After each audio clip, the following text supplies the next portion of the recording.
Case કરી કર્યો મારી બેબીના માથે. લોહી જાન થઈ ગઈ મારી બેબી. પોલીસ ફરિયાદી કરી. પોલીસ રાતે 3 વાગે આવ્યા, સવારમાં આવ્યા, પણ હજુ કોઈ જવાબ આવ્યો નથી. 2 પગમાં ભાગી કાઢ્યા, મગજમાં માર્યું, આંખમાં વાગ્યું, પાછળ બહુ બુરી આમ હાલત થઈ ગઈ. અડધો કલાક છોરી બેભાન થઈને પડી રહી. સિરિયલ કેસ થઈ ગયેલો બેબીને. 2 દાંત ભાગી કાઢ્યા. અને નાના બાબાને કે જાગુનો બાબો કા ગયો? જાગુના બાબાનો ખતરો હતો.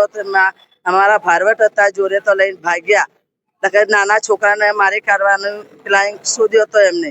એની બેને કલ્પાની છોકરીએ નાના બાબાને શોધતી હતી મારવા માટે. બેરમપુરા ભવાની શંકર સોસાયટી 3 નંબર મકાન. 5 જણ હતા એ લોકો. એક એમની બેબી હતી, એક એમનો ભાઈ હતો અને બાપ દીકરો હતા, અને એક જમાઈ હતો. અને આ એવા કઈ પૂછ્યું નહીં, ઘાસ્યું નહીં, તલવારો અને પાઇપો લઈને આવીને મારવા જ પડ્યા અમને.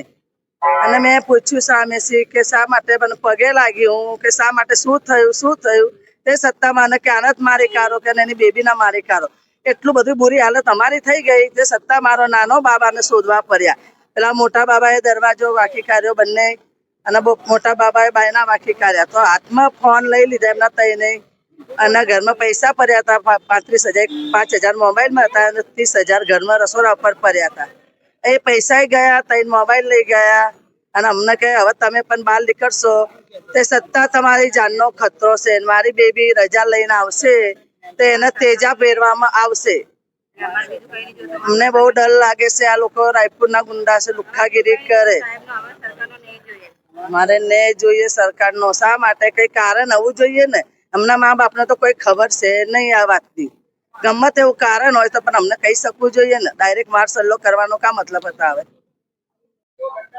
અમારે તો સરકારનો ન્યાય જોઈએ કે મારી બેનની છોકરીને આટલી બધી મારી, શું કારણે આટલી બધી મારી, એટલે અમને શું કારણ છે માર્યા? અમારા આગળ પાછળ ઘરે કોઈ છે નતું, અને અમારે ઘરે અમને હુમલો કરવા આવે છે આ લોકો.